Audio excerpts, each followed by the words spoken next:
देवी सीता, तुम सती शिरोमणि हो। तुम्हारी पति भक्ति को देखकर मैं तुम्हारी भक्त हो गई हूँ। त्रिजटा को तुम अपनी मित्र समझो, अपनी सेविका समझो। तुम ये कह रही हो, या तुम मुझसे छल कर रही हो, या तुम राक्षस कुल की नहीं हो? हूँ तो राक्षस कुल की, पर राक्षसों में भी एक भावना होती है, स्त्री सुलभ दया और ममता होती है।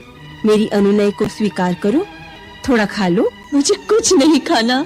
अगर खाओगी नहीं तो फिर जीवित कैसे रहोगी? इस अवस्था में मुझे जीकर भी क्या करना है?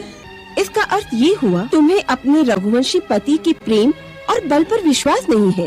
ये तुम क्या कह रही हो त्रिजटा? लोक में वही तो एक है जिसमें मैं तो क्या सारा संसार विश्वास करता है। यदि इतना ही विश्वास है तो फिर मृत्यु की कामना क्यों कर रही हो? इस पापी ने तुम पर अत्याचार किया, उसका अंत अपनी आंखों से नहीं देखोगी?